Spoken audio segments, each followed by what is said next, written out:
बिस्मिल्लाहिर्रहमानिर्रहीम। आज के प्रोग्राम के साथ मैं हूं नसरुल्लाह मलिक। नाज़रीन, बाजार ये नज़र आता है कि पाकिस्तान की सियासत एक बंद गली के अंदर जा चुकी है, क्योंकि कोई भी फरीक पीछे हटने को तैयार नज़र नहीं आता।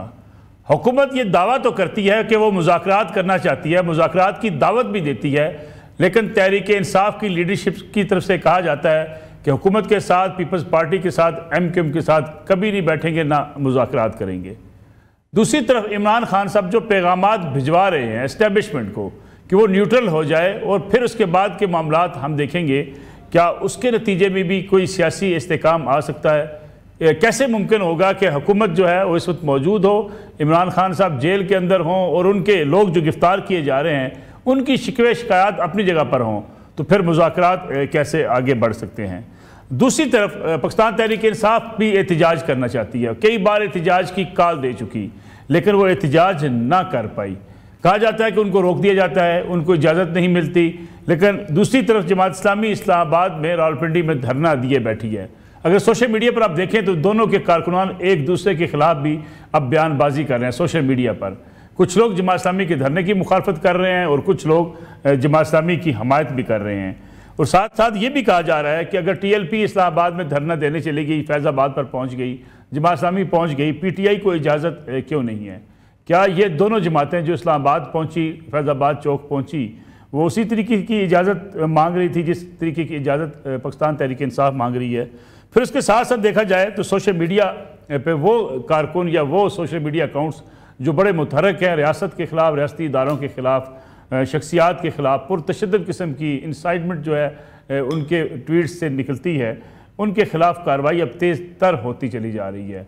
GIT बन गई। अब देखना यह है कि क्या वाकई उनके ख़िलाफ़ सबूत होंगे और किसी को करार वाकई सज़ा दी जाएगी, या महज जो माजी में मुकदमात बने उसी तरह की ये भी GIT अपनी तहकीकात कर पाएगी। इस सारी सूरत हाल का आज के प्रोग्राम में जायज़ा लेंगे और साथ ही साथ ये भी देखेंगे कि जो पाकिस्तान तहरीक इंसाफ है वो दावेदार है कि बस अगले चंद माह रह गए, अपने कारकुनों को मुतमिन करती हुई दिखाई देती है कि बस हमारी हुकूमत आने वाली है और ये लोग जाने वाले हैं। और ख़ास तौर पे जो सोशल मीडिया पर कंपेन चलाई जाती है कि अमेरिका में जब इंतखाबात होंगे ट्रंप वहाँ पे प्रेसिडेंट बन जाएंगे, इमरान खान साहब के वो करीबी दोस्त हैं, जब वो हुकूमत में आएंगे इमरान खान साहब की रिहाई अमल में आ जाएगी। लेकिन एक दिलचस्प चीज़ आपके सामने रखता चलूँ, ट्रंप ने अपनी एक इंतखाबी जलसे से खिताब करते हुए तमाम मुसलमानों पर अमेरिका में दाखिले पर पाबंदी लगाने का ऐलान किया है। उन्होंने कहा मैं हुकूमत में आऊँगा, किसी मुस्लिम को अमेरिका के अंदर नहीं आने दूँगा और उस पर पाबंदी होगी कि मुसलमान जो हैं वो अमेरिका में नहीं आ सकेंगे, ट्रैवल भी नहीं कर सकेंगे। अब देखना ये है कि क्या वो पाबंदी इमरान खान साहब पर भी होती है या तहरीक इंसाफ के कारकुनों पर भी होती है, क्योंकि वो भी भारत मुसलमान हैं। और अगर इस किस्म की सियासी बयानबाजी वहाँ पे हो रही है तो यहाँ भी इस किस्म की सियासी बाजी जो है वो पाकिस्तान के अंदर भी आपको देखने को मिलती है। मेरे साथ मौजूद हैं मुल्क के सीनियर सहाफ़ी तज़कियाकार जनाब इसार राना साहब। इसार राना साहब आपका बहुत शुक्रिया। और हमारे साथ मौजूद हैं इस्लामाबाद से ही सीनियर सहाफ़ी सीनियर तज़कियाकार जनाब हसन अयूब साहब। लाहौर स्टूडियो मेरे साथ मौजूद हैं सीनियर सहाफ़ी सीनियर तज़कियाकार नजम वली खान साहब। इसार राना साहब, प्रोग्राम का आगाज़ आपसे करते हैं। आप हमारे सीनियर भी हैं, बुज़ुर्ग तो मैं आपको नहीं कहता क्योंकि आपने मुझसे नाराज़ हो जाना है, आप हमारे सीनियर हैं और आपसे हम रहनुमाई चाहेंगे।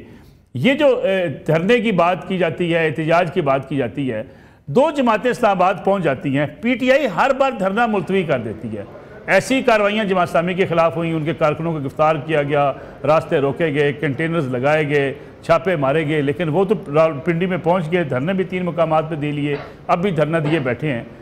PTI को क्या इस बारे में मुश्किलात का सामना है? कारकुन नहीं निकलते क्योंकि उमूमी तौर पे उनके मुखालफिन कहते हैं कि अब कारकुन निकालने की पोजीशन में या जलसा करने की पोजीशन में PTI नहीं है, कि इसलिए कि उनके लीडर जेल में। बहुत शुक्रिया मलिक साहब, मैं आपका मशहूर हूँ। एक अरसे बाद मुझे ये एजाज़ हासिल हुआ कि मैं आपके साथ प्रोग्राम कर रहा हूँ और ये बड़ी मेरे लिए एक फ़ख्र की बात है। और आपने मुझे सीनियर का शुक्रिया कि आपने मुझे बुज़ुर्ग नहीं कहा और आपने मेरी लाज रख ली, मेरी ये चिट्टी दाढ़ी की लाज रख ली। अच्छा देखें, बात ये है कि जमात इस्लामी का जो धरना है वो मैं नहीं समझता किसी तरह भी हुकूमत के ख़िलाफ़ है, या वो कोई जमात इस्लामी हुकूमत के ख़िलाफ़ किसी प्रोटेस्ट में गई हैं या इस्टेब्लिशमेंट के ख़िलाफ़ प्रोटेस्ट में गई हैं। वो तो एक नैरेटिव ये लेके गई हैं कि ये IPPs जो हैं ये पाकिस्तान की जड़ें खोखली कर रहे हैं और बिजली के बिलों ने पाकिस्तानियों की ज़िंदगी मुश्किल में डाल दी है। ठीक है, गौहर एजाज साहब भी ये नैरेटिव लेके आए हैं और मुझे ऐसा लग रहा है कि ये नैरेटिव तैयार करके दिया गया है कि अब इस पे, और बिल्कुल ठीक है, आईपीपीज़ के ख़िलाफ़ अगर किसी का भी बनाया हुआ बयानिया है और वो अगर मार्केट में आया है तो बहुत अच्छी बात है। मैं तो समझता हूँ कि इस पे वाकई पूरी कौम को स्टैंड लेना चाहिए। और अगर जमात इस्लामी इस पे आईपीपीज़ और बिजली के बिलों के ऊपर से प्रोटेस्ट करने आई हैं तो ये एक अच्छी बात है। दूसरी तरफ आ जाएंगे कि देखें पीटीआई की जो क़यादत है मौजूदा जो बाहर है वो समहाउ कहीं ना कहीं मैनेज है इस्टेब्लिशमेंट के साथ। कुछ लोगों को मैं नहीं कह रहा, लेकिन बहरहाल एक मजमूई तौर पे उनकी सबकी रोजी रोटी लगी है, मुझे लगी हुई है उनकी। इमरान खान अंदर जेल में सड़ रहा है ना, उनको तो भाई अब जो लोग कभी ज़िंदगी में मीडिया के ऊपर एक सेकंड के लिए नहीं आ सकते थे, आज वो हीरो हैं, प्रेस कॉन्फ्रेंसें करते हैं, ट्वीट करते हैं, मीडिया उन्हें उठाता है और फिर वो कुछ कह रहे होते हैं जो इमरान खान शायद नहीं करना चाह रहा होता। तो इन हालात में पीटीआई खुद भी मेरा ख्याल है मौजूदा क़यादत, क्योंकि इनमें से कोई एक बताएं, नसरुल्लाह साहब आपका इतना माशाल्लाह साफ़ती तजर्बा है, कोई एक वो उमर अयूब को निकाल के बताएं कि कोई एक बंदा भी ऐसा है जिसकी अवाम में रूट्स हों या वो अवामी सियासत को समझता हो या माजी में की हो। तो ये जलसे जुलूस कैसे निकाल सकते हैं? इनके लिए पॉसिबल नहीं है। ये तो हुकूमत मेरा ख्याल है कोई इन पे मेहरबानी कर रही है या वो मेहरबानी कर रहे हैं जो इन्हें एक्सपोज नहीं करना चाहते, नहीं तो कहें कि कोड़ीदा मैदान आ जाओ कर लो। बिल्कुल ठीक। तीसरी बात यह है कि मैं ज़ाती तौर पे ये समझता हूँ कि आपने जो इंट्रो में भी बात की कि पाकिस्तानी सियासत बंद गली में चली गई है और उस गली के आगे जो बंद जहाँ से हुई है वहाँ इस्टेब्लिशमेंट खड़ी है, तो इस दीवार को तो ये कोई भी नहीं टप सकता। बेहतर नहीं है कि ये सारे मिल के उस दीवार से टकराने के बजाय जिस रास्ते से आए थे उस तरफ ही का वापसी का सफ़र इख्तियार करके कोई मामला सही कर लें। मैं इसलिए ये आगाज़ में आपने चूँकि मुझे जिम्मेदारी दी, मैं शुभ शुभ बोल रहा हूँ। मुझे पता है कि आगे सहसन अयूब और नजम वली साहब हैं, वो पता नहीं मेरी बात को बाय करें या ना करें, लेकिन मैं ये चाहता हूँ कि हम भी, और जो हम लोग दानिश्वर कहलाते हैं सोकार्ड या तजियाकार, हम भी अपनी अपनी मखसूस डब्बों में से बाहर निकल के कौम की बात करें ना, इस वक्त तो बहुत ज़रूरी है। क्योंकि कौम को इस वक्त ज़रूरत है ऐसे लोगों की जो मजमूई तौर पे अपने सियासी मुफादात और सियासी नज़रियात को बालाए ताक रख के पाकिस्तान की बात करें। I'm sorry, एक मिनट में और ले रहा हूँ कि आप जानते हैं कि पाकिस्तान कितनी मुश्किलात में, सऊदी अरब, चीन के हम पैर पड़ रहे हैं कि खुदा का वास्ता है हमारे जो कर्जे हैं वो रीशेड्यूल कर दो।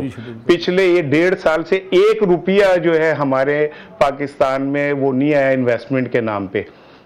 39 के करीब बिलियन के करीब हमें ज़रूरत है अगले 2-3 साल में, तो इसका कोई हल निकलना चाहिए ना। हम अभी तक लड़ रहे हैं, एक दूसरे के सर फाड़ रहे हैं। इसके मैं समझता हूं कि पीपल्स पार्टी हो, पीटीआई हो, नून लीग हो, इन सब को और इस्टेब्लिशमेंट को भी ये समझना चाहिए कि इन जमातों से ही पाकिस्तान का बार फेस बन सकता है, इनके जरिए ही पाकिस्तान के मसाइल हल हो सकते हैं। बिल्कुल ठीक है। हसन अयूब साहब, आप तो अक्सर चैन ही चैन लिखते रहते हैं, रावी चैन लिखता रहता है, लेकिन ये बात हकीकत है, बड़ा कंप्रीहेंसिव जो है तजिया किया इसार राणा साहब ने कि मुश्किलात बड़ी हैं, पाकिस्तान की इंटरनल एक्सटर्नल मुश्किलात हैं, मुआशी तौर पे हमें मुश्किलात का सामना है। आगे बंद गली है, बंद गली के सामने इस्टेब्लिशमेंट है, सियासी जमातें वापस आएँ, मिल बैठें, बातचीत करें, लेकिन हमें बातचीत की जो दावत होती है वो भी कभी संजीदा दिखाई नहीं देती। इन हालात में आप समझते हैं कि ये कोई मामलात सेटल हो पाएंगे, क्योंकि दूरियां बहुत बढ़ चुकी हैं?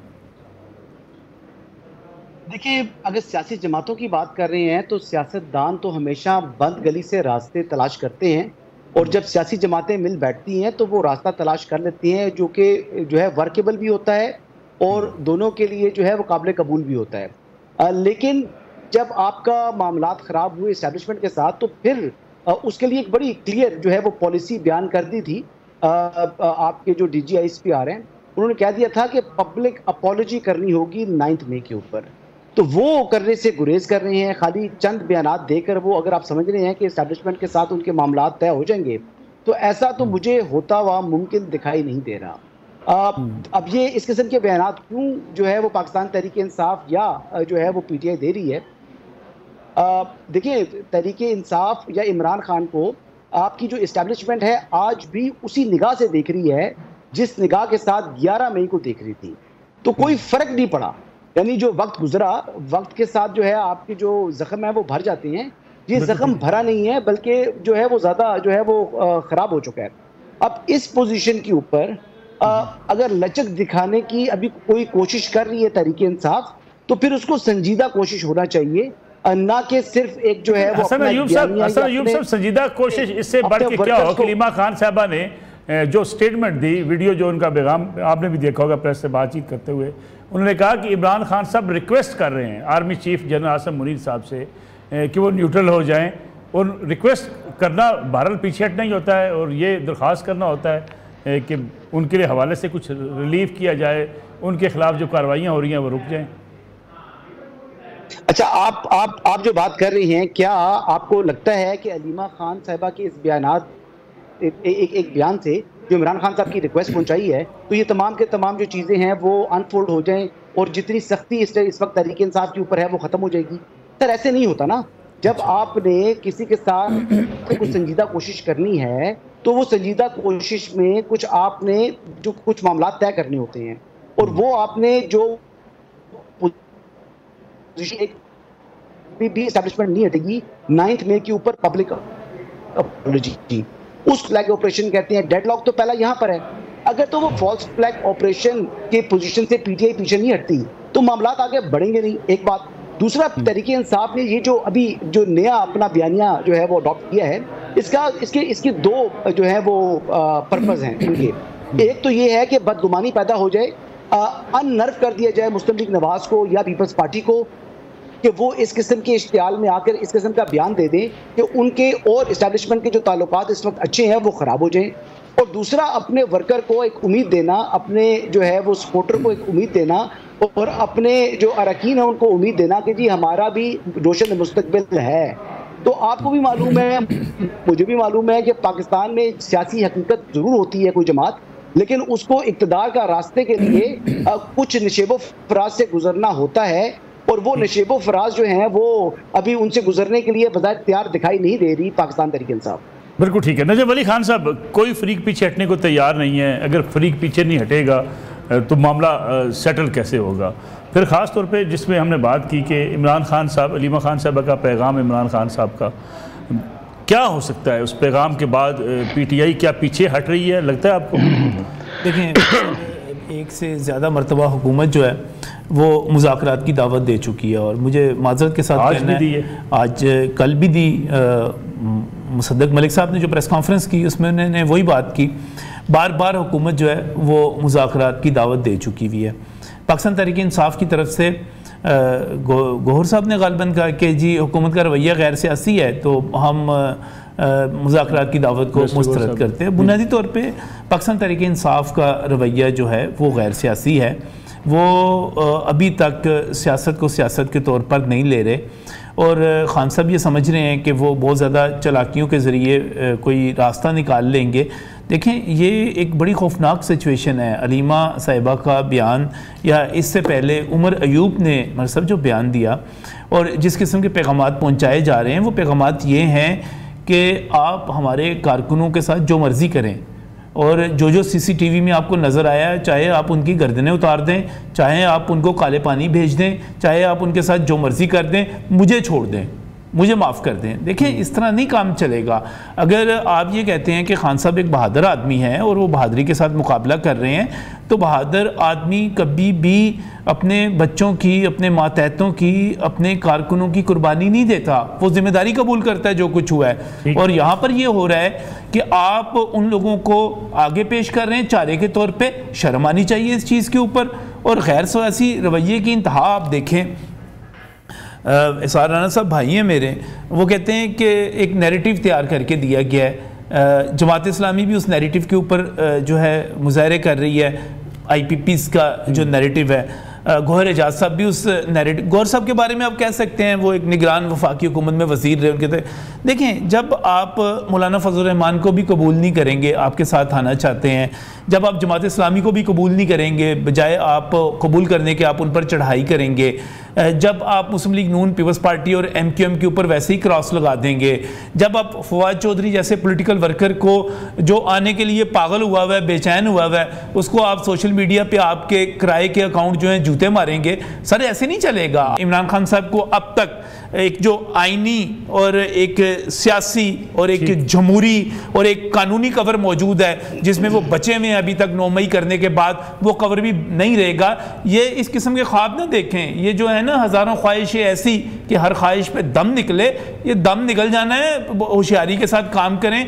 और मैं बिल्कुल ठीक है, सही कहते हैं PTI की क़यादत मैनेज है, हो सकता है जी खान साहब ने लगाई हुई है, उनको पता है किसको लगाया हुआ है किसको नहीं लगाया हुआ है, हो सकता है उन्होंने बिके हुए लोगों को लगा दिया हो, मैं क्या कह सकता हूँ। चलिए नजीम अली साहब एक ब्रेक लेते हैं, एक कमर्शियल ब्रेक के बाद वापस आते हैं और इस पर बात करेंगे कि अगर PTI की लीडरशिप जो है अगर वह कहीं कोताही पाई जाती है तो फिर कसूर किसका है? क्या इमरान खान साहब के फैसले नहीं हो रहे या फैसले कोई और कर रहा है?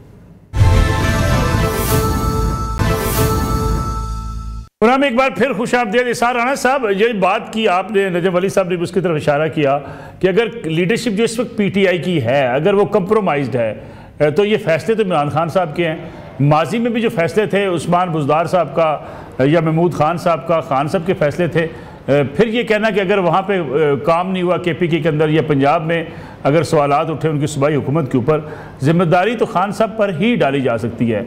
दूसरा ये भी बताइएगा कि जो सोशल मीडिया पे अगर एक तरफ कंपेन जारी रहे इदारों के ख़िलाफ़, एक तरफ वायलेशन होती रहे, दूसरी तरफ मुज़ाकरात की बात भी की जाती रहे, लेकिन साथ ही साथ हुकूमत दावा दे मुज़ाकरात की आगे से इनकार कर दिया जाए, तो फिर आपको क्या लगता है कि कौन संजीदा नहीं है? देखिए, मैंने जो जमात इस्लामी के हवाले से बात की थी तो नजम मुझे जानता है, मैं PTI नहीं हूँ जो वो आप PTI के खाते में एक नैरेटिव डाल लेंगे। मेरी अपनी राय है, मेरी अपनी कैलकुलेशन है और मैं कह सकता हूँ जो मैं समझता हूँ अपना तजिया। और दूसरी बात ये कि ये जो आपने मुज़ाकरात की दावत की बात की, आज ही शादरा में वो हमारा PTI के एक साबिक MP हैं, वो PHA के भी पता नहीं रहे, नाम नहीं आ रहा, उन समेत 12 अफराद पे रैली निकालने का मुकदमा यासिर गिलानी पे 12 अफराद पे मुकदमा दर्ज हुआ है। ये आपके मुज़ाकरात की संजीदगी है। एक तरफ एक TTP है जिसके माजी में, जिसके पुरतशद्दुद मुजाहरों में दर्जनों अफराद पुलिस वालों समेत जो थे वो शहीद हुए थे, सैकड़ों मोटरसाइकिलों को आग लगा दी गई थी, बैंकों को तबाही फेर दी थी। फिर ये भी पता चला था कि उन्हें इस्टेब्लिशमेंट वहाँ ले जाके बिठा के आई थी। तो इस बार फिर वो बड़े एहतमाम से उन्हें ले जाके वहाँ बिठा दिया गया और कोई कुछ नहीं हुआ। फिर ये जमात इस्लामी का आप देख लें, PTI जलसा करती है या उसकी इजाज़त मांगती है तो वो उनको फिर उनके देखें ना कितनी हमदर्दी है सियासी मुज़ाकरात में संजीदगी की कि PTI का दफ्तर इसलिए सील हुआ कि वहाँ वायरिंग ठीक नहीं थी। कोई शर्म नहीं आती बंदे को? कोई जवाज़ी बेहतर कर ले यार।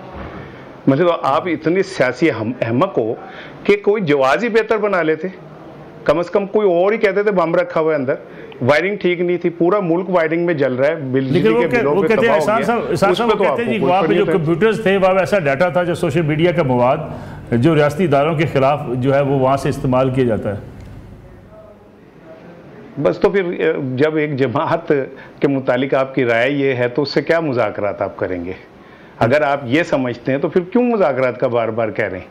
अगर आपकी नज़र में वो इदारों पे वहाँ बैठ के ये सारा कुछ कर रहे थे तो फिर उनसे तो आपको मुज़ाकरात की दावत देनी नहीं चाहिए।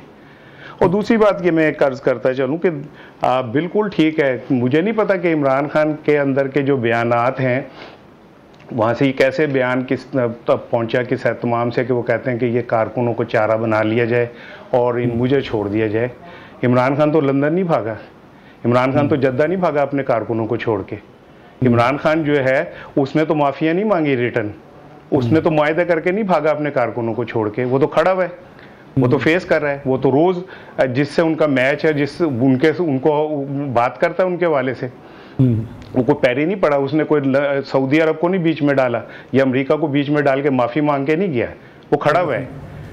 मैंने जब आपका प्रोग्राम शुरू हुआ था तो मैं तो यही कह रहा था कि हमारे दानिश्वर निकल आए एक ख़ास माइंडसेट से मैंने तो आपके प्रोग्राम में आगाज में ये कहा था कि हमारे जो तजिया निगार हैं उन्हें अपने सियासी ख्वाहिशात और एजेंडा से हट के हकीकत पे बात करनी चाहिए।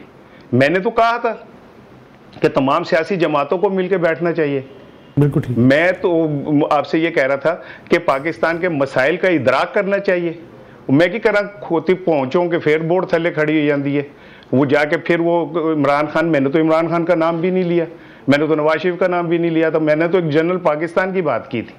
वो आप सवाल कुछ कर रहे हैं, वो इमरान खान बड़ा पैड़ा है, वो इस्टेब्लिशमेंट बहुत अच्छी है, नसरुल्लाह साहब वो इस्टेब्लिशमेंट की तारीफें कर रहे हैं कि जी वो माफ़ी मांग लें तो उन्हें माफ़ी मिल जाए। क्यों मिल जाएगी भाई? अदालतें बंद कर देंगे आप? फैसले जो हैं वो माफियों से होंगे क्या? कानून, इंसाफ, आइन खत्म हो जाएगा? जो केसेस अदालतों में चल रहे हैं वो खत्म हो जाएंगे एक माफी के ऊपर। पाकिस्तान कहाँ स्टैंड कर रहा है फिर, अगर हमने माफियों के ऊपर ही छोड़ना है? और ये जो है ना कि जी अगर अदालतें यूं जाएंगी तो फिर अदालतें भी तो क्या करेंगे? अदालतों को बंद कर देंगे, मुल्क के अंदर से आइन मुअत्तल कर देंगे। क्या करेंगे आप अगर आपकी मर्जी के फैसले नहीं होंगे तो? मैं क्या आप ये दबे लफ्जों में कह रहे हैं कि अदालतें या तो हमारी मर्जी की बातें करें, नहीं तो अदालतें भी बंद कर देंगे, सब कुछ बंद कर देंगे। खुदा का वास्ता, अब भी वक्त है। पाकिस्तान मुआशी दलदल में धंस नहीं गया, पाकिस्तान की सांस बंद होने वाली है। हम अभी तक वो इसी में, मैं नसरुल्लाह साहब एक मिनट लूंगा इस बात पे, हम सब बड़ी शोर मचा रहे हैं कि जी वो जो जेवर लिए हैं उसकी रसीदें सही नहीं हैं और ये नहीं है पूरे इदारे, और जो ये 20 अरब डॉलर जो हैं पाकिस्तान से स्मगल होके दुबई जाके कारोबारों में लग गए, कोठियां बन गई, उन पर कोई नहीं बात करता, इसलिए कि मतलब गिले से पैर नहीं रखना। हम सच नहीं बोल सकते, हम उतना सच बोलते हैं जितना हमें दिया जाता है, हम अपनी खाल को महफूज रख के बोल सकते हैं।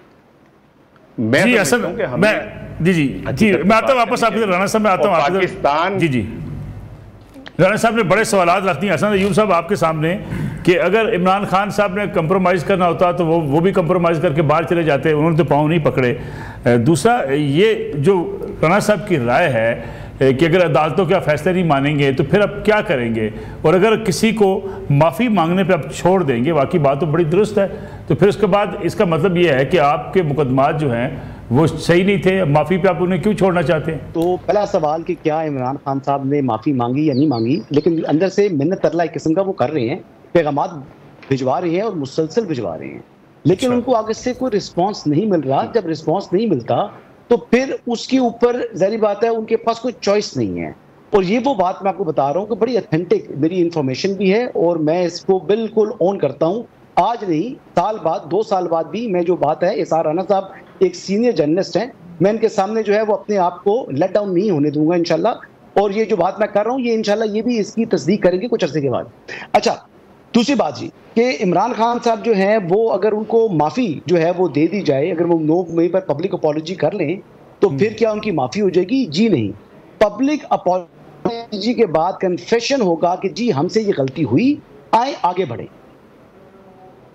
तो आगे बढ़ने के लिए, पाकिस्तान को आगे ले जाने के लिए ये एक मैंडेटरी एक कंडीशन है जो कि एस्टैब्लिशमेंट ने रखी है। इस तरह मिसाल के तौर पर किसी मुकदमे में अगर उनकी जरूरत तो फिर किसी नए मुकदमे में उनकी गिरफ्तारी नहीं होगी। तो ये कुछ इस तरह की चीजें हैं जो आपको समझने की जरूरत है। ठीक है, मैं आता हूँ वापस आपको। रजब अली खान साहब, हामिद मीर साहब कह चुके हैं बार बार कि 3 बार इस्टेब्लिशमेंट ने जो है वो मुज़ाकरात के हवाले से या कंप्रोमाइज़ के हवाले से इमरान खान साहब से कहा, इमरान खान साहब नहीं माने, बाकी लोग कहते हैं कि नहीं जी इस्टेब्लिशमेंट उनके लिए कोई माफ़ी की कोई गुंजाइश नहीं है। नहीं, मेरा ख्याल है इमरान खान साहब तो एक कमेटी बना के बैठे हुए थे और इस्टेब्लिशमेंट से बात करने के लिए तैयार थे। वो पॉलिटिकल पार्टीज़ के साथ बात नहीं करना चाहते, सियासी जमातों के साथ बात नहीं करना चाहते, वो इस्टेब्लिशमेंट के साथ तो बात करने के लिए पहले दिन से तैयार बैठे हुए हैं। ये मेरा ख्याल है ये जो बड़े यकीन से देखें, हामिद मीर साहब बड़े सहाफ़ी हैं, उनके पास जो सोर्स ऑफ इंफॉर्मेशन होंगे, मैं तो आपके सामने वो बात कर रहा हूँ जो रिकॉर्ड पर मौजूद है। उन्होंने 1 बरस से 1.5 बरस से वो कमेटी बना के बैठे हुए हैं कि मुझसे बात करो। आज दूसरी बात, मलिक साहब ज़िंदगी में सब कुछ कर लेंगे, अच्छा बुरा कर लेंगे, एक चीज़ कभी नहीं करनी कि मुनाफकत नहीं करनी, मुनाफकत नहीं करनी। ये जो अब्दुल्ला बिन नबी वाला किरदार है ना, ये नहीं निभाना कि मैं एक पॉलिटिकल लीडर जो है जिसके जराइम की फहरिस्त एक लंबी पड़ी हुई है, जो मुल्क के ऊपर हमलावर है, जिस पर इल्ज़ामात हैं, मैं उसका मुकदमा भी लड़ूँ और मैं ये कहूँ कि हाँ मैं गैर जानिबदार भी हूँ, मैं ऐसी तैसी भी करूँ एस्टेब्लिशमेंट की, फ़ौज की, उस पर इल्ज़ामात भी लगाऊँ और कहूँ नहीं मैं तो गैर जानिबदार हूँ। देखें, हमें जो बात यहाँ पर की गई ना कि सच बोलना चाहिए, हमें सच बोलना चाहिए। अगर हम किसी चीज़ को दुरुस्त कह रहे हैं, किसी के साथ खड़े हैं, तो फिर हमें अपने ऊपर ये गैर जानिबदारी के जो हमने चोले चढ़ा के और उसके बाद हम जो तकरीरें और भाषण देते हैं और दूसरों की ऐसी तैसी करते हैं, नहीं, फिर आप खुलकर कहें ना, आप हिम्मत करें, बहादुर आदमी बने। मैं तो ये खान साहब के बारे में कह रहा था ना कि बहादुर आदमी बने। आप अगर जो कुछ आप कर रहे हैं, जो कुछ आपने किया 9 मई को, और जिसके बारे में जो लाहौर की अदालत ने जब फैसला दिया और वहाँ पर गवाहान सामने आए कि आपने बाकायदा एक मीटिंग की, फिर आपने उसको तस्लीम किया कि आपने वहाँ पर एहतजाज के लिए लाइन दी थी और ये कोई इत्तफाकी बात नहीं थी कि पूरे पाकिस्तान से लोग जो थे रावलपिंडी में GHQ पर चढ़ दौड़े, मियाँ वाली में एयरबेस पर चढ़ दौड़े, कराची में ये काम हुआ, लाहौर में कोर कमांडर हाउस में हुआ, पेशावर में हुआ, हर जगह पे, हर शहर में, गुजरांवाला में आप कैंट पर चढ़ दौड़े। ये इत्तफाकी काम नहीं था। तो खान साहब का एक बयान आ गया था, जो मुझे गिरफ्तार करेंगे, जाहिर बात है, तो फिर हम माने, फिर हम मुनाफिकत ना करें। किसी को एतराज है मेरे फौज के साथ होने पे, तो होता रहे एतराज। मैं अपनी फौज के साथ खड़ा हूँ, मैं अपनी रियासत के साथ खड़ा हूँ, मैं अपने पाकिस्तान के साथ खड़ा हूँ। मैं नहीं खड़ा रा के साथ, मैं नहीं खड़ा इसराइल के साथ, और मुझे इस पर कोई शर्मिंदगी भी नहीं है। और इस पर मैं, आप मुझे कहेंगे 1001 यहाँ पर आकर आर्गुमेंट करो, मैं करने के लिए तैयार हूं। मलिक साहब, मैं खुद को गैर जानिबदार कह के मुनाफिक बन के भागूंगा नहीं। मैं अपने ऊपर एक चोला नहीं चढ़ा लूंगा कि मैं तो बहुत बड़ा गैर जानिबदार आदमी हूं और मैं अपनी फौज की, अपने मुल्क की ऐसी तैसी करने जा रहा हूं। ऐसे नहीं होगा। यहाँ पर हम एक ब्रेक लेते हैं, ब्रेक से वापस आएंगे इस कमर्शियल ब्रेक के बाद।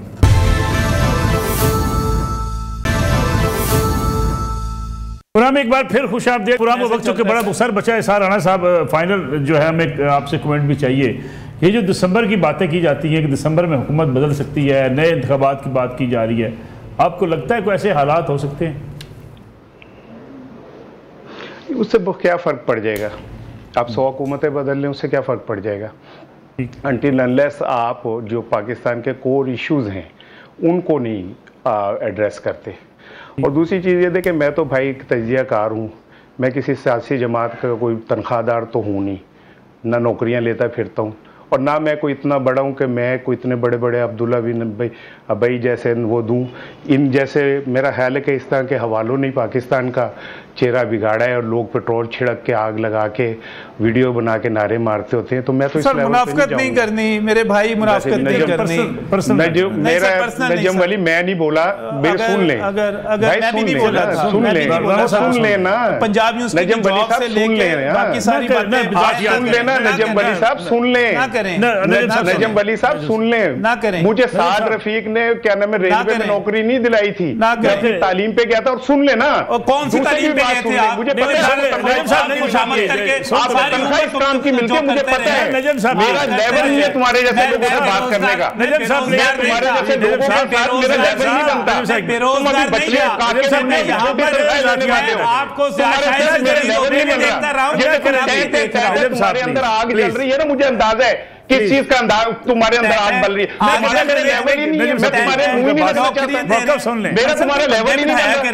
नहीं बात सुनिए, आपने मुनाफिक आदमी बुलाया, ना करें प्लीज, मुनाफिक ना करें प्लीज, ना करें सियासी जमातों के ताउन पैसे लेने वाले, तनख्वाह लेने वाले नहीं करो, और नहीं करो यार, इसको तुम क्या लोगों से नौकरियां लेते हो, तुम क्या चीज हो, तुम्हारी क्या हैसियत है? तुम मेरे से बात करो, मेरे लेवल पे बात करोगे, मेरे लेवल पे बात करना चाहते हो, ना करो। एक बार ये नजम साहब सुन लेना, एक मिनट नजम साहब सुन लेना यार, प्लीज सुन ले आप नजम साहब, नजम साहब एक मिनट सुन लेना, नजम साहब एक मिनट सुन ले जी। सारा साहब, ये आप ऑनर कीजिएगा जी, ताकि लोगों को असल चेहरे नजर आए। असल चेहरा तुम्हारा क्या है?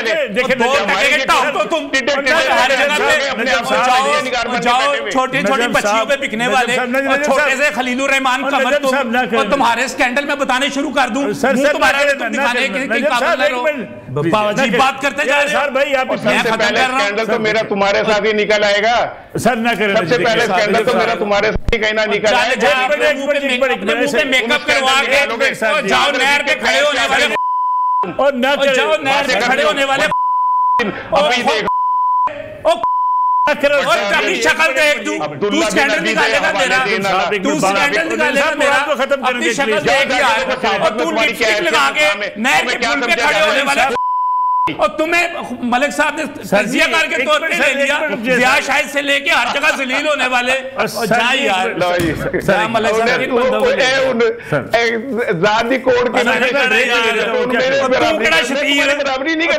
यार, तुम कहाँ के शतीर हो, तुम कहाँ के शतीर हो यार। एक मिनट, क्या तुम्हारी औकात क्या है, तेरी औकात क्या है, एक मिनट, तेरी औकात क्या है। और तुझे तुझे जो पंजाब यूनिवर्सिटी सुने जरा, इसको पंजाब इसको क्लर्क के तौर पे निकाल दिया गया और इसको क्लर्क रखने को तैयार नहीं है। सर एक मिनट बात करते हैं सर, सर एक मिनट रुकिए प्लीज। क्लर्क रखने को तैयार नहीं है इसको, आपने तजियाकार के तौर पे लिया है इसको। तन्नो नहीं लगी, तन्नो नहीं लगी सर, एक लम्हे के लिए इसार भाई आप भी एक मिनट के लिए आप खामोशी दीजिए प्लीज, आपसे दरखास्त है।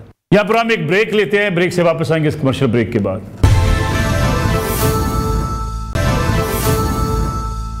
प्रोग्राम में एक बार फिर खुशामदेद। हमारे प्रोग्राम के दौरान हमारे जो है वो शुरका के माबैन हल्की सी कुछ चीज़ें शायद ज़ातियात के हवाले से नहीं होनी चाहिए। मैं चाहूँगा इस प्रोग्राम को बड़े अच्छे तरीके से हम इसको वाइंड अप कर लें। इसार राना साहब आप अपना पॉइंट ऑफ व्यू दे दें, लेकिन मैं चाहूँगा, मेरी दरख्वास्त आपसे होगी, आप हमारे सीनियर हैं, ताकि हम अपनी बात कह लें, इख्तलाफ राय करें, लेकिन एक दूसरे के साथ हमारा झगड़ा होना नहीं चाहिए। हम तो यही चाह रहे हैं पूरे मुल्क के अंदर कि ये जो एक पूरे मुल्क का जो माहौल बना हुआ है, इससे निकलने का रास्ता डायलॉग है, बातचीत है, और हमें एक दूसरे की राय का एहतराम भी करना चाहिए। बिल्कुल ऐसे ही है, और मैंने तो आपके प्रोग्राम के आगाज़ में बात भी इसी तरह ही की थी, लेकिन मैं ये समझता हूँ कि हमें थोड़ा सा इस्लाम के हवाले से और सर्टिफिकेट देने के हवाले से एहतियात करनी चाहिए। बाकी नजम वली छोटा भाई है हमारा, जो गुस्से हो गया, लेकिन हम बड़ा भाई बड़ा ही भाई होता है, और मैं ज़ाती तौर पे समझता हूँ कि नजम वली को भी थोड़ा सा इस बात को समझना चाहिए कि हमने यहीं रहना है, एक दूसरे को मिलना है, और नज़रियात, सियासी नज़रियात के टकराव का मतलब एक ज़ाती नज़रियात का टकराव नहीं होता। बिल्कुल ठीक। और मैं फिर अपनी वही उसी बात को दोहराऊंगा कि जब तक हम कोर इशू पाकिस्तान के जो हैं उनको एड्रेस नहीं करेंगे, उनके ऊपर बात नहीं करेंगे, उनके हल के लिए कोई बात नहीं करेंगे, पाकिस्तान यहीं खड़ा रहेगा। तो हमें अपनी सियासी मसलियतों से बाहर निकल के पाकिस्तान के लिए बात करनी चाहिए, और जो इश्यूज हैं उनको एड्रेस करना चाहिए। देखें, मैं भी पाकिस्तानी हूँ, अपनी फ़ौज से मोहब्बत करता हूँ, मैं उनका देन नहीं दे सकता। उन्होंने जो उनकी शहादतों ने, उनके खून ने जो इस मुल्क में अमन के चिराग जलाए, मैं उसका देन नहीं दे सकता, लेकिन मैं पाकिस्तानी हूँ, मुझे हक है, अगर मैं किसी चीज़ पे समझता हूँ कि मुझे ये बात करनी चाहिए, मैं करूँगा। इसका मतलब कहीं दो भाइयों में नज़रियात के इख्तलाफ हो सकते हैं, मुखालफत नहीं होती उसका मतलब, इख्तलाफ अपनी जगह पे होता है। बिल्कुल ठीक, बिल्कुल ठीक है। हसन अयूब साहब, final comment from your side के आपको लगता है कि ये दिसंबर तक कुछ होगा या मामलात बेहतर हो सकते हैं? सर देखिए, दिसंबर तो बहुत दूर की बात है। ये हालात ठीक अगर करना चाहे, नियत हो तमाम स्टेक होल्डर्स की, तो ये तो 2 हफ्तों में ठीक हो सकते हैं, लेकिन आगाज कौन करेगा, डेडलॉक कौन खत्म करेगा, ये मामलात किस तरह आगे बढ़ेंगे। देखिए, इसमें जो स्टेक होल्डर्स हैं उसमें आप इस्टेब्लिशमेंट और जुडिशरी को भी काउंट करें, सिर्फ सियासी लोग नहीं हैं, 2 इदारे भी हैं। तो ये इस तरह दिसंबर तो उस तरह तो वक्त बहुत दूर है, और अगर करना चाहे नियत हो तो ये बहुत जल्दी हो सकता है, लेकिन बज़ाहिर मौजूदा हालात के अंदर और जिस तरह की पोजीशंस हर तरफ से जो है वो तमाम फ्री कैन ने ली हुई हैं, तो ऐसे में दिसंबर क्या, मुझे अगले साल दिसंबर में भी ऐसी कोई बेहतरी होती हुई दिखाई नहीं दे रही। बिल्कुल ठीक। नजम वली साहब, आखिरी कमेंट आपसे, आप भी ज़रा मोहब्बत का इजहार कर दें, क्या हमें डायलॉग और बातचीत के दरवाजे हमेशा खुले रखने चाहिए? हमें एक दूसरे की इज्जत करनी होगी। अगर आप ये समझते हैं कि कोई गिरोह गाली गलौज करे, इल्ज़ाम तराशी करे और हमले करे, जलाओ घिराव करे, और उसके बाद वही समझे कि उसको मोहब्बत मिलेगी, उसको इज़्ज़त मिलेगी, तो नहीं, फिर उसके साथ भी उसको उसी के सिक्कों में अदायगी होगी। तो ये एक गिरोह है और कल्ट है एक, जो हमारे ऊपर मसल्लत किया गया और हमारे दोस्तों ने ही मसल्लत किया, आज हम उसको भुगत रहे हैं। आज ये लोग, कुछ लोगों का गिरोह है, वो कीचड़ की बाल्टी लेकर फिर रहे कि कोई शख्स उजला ना रह जाए, कोई शख्स इज्जतदार ना रह जाए। ये अलमिया है हमारे मुआशरे का क्या कर सकते हैं सर? नजम वली साहब, इसार राना साहब, हसन अयूब साहब, तीनों मेहमानों का बहुत शुक्रिया। तीनों मेहमान मेरे लिए बड़े वाजिबुल एहतराम भी हैं और हम सब दोस्त भी हैं। बुनियादी बात तो ये है, इख्तिलाफ राय हमारा आपस में मौजूद है। इसार राना साहब का अपना पॉइंट ऑफ व्यू है, नजम साहब का अपना पॉइंट ऑफ व्यू है, हसन अयूब साहब अपना पॉइंट ऑफ व्यू रखते हैं। और यही किसी सोसाइटी की खूबसूरती होती है कि जहाँ इख्तिलाफ राय भी हम करें लेकिन इज़्ज़त और एहतराम के साथ। बहरहाल वो प्रोग्राम के दौरान थोड़ी सी जो गर्मा गर्मी हुई मेरे ख्याल में वो भी नहीं होनी चाहिए थी। इंशाअल्लाह अगले जुमे रात 10:03 पर आपकी खिदमत में दोबारा हाज़िर होंगे। इजाज़त दीजिए, अल्लाह हाफ़िज़।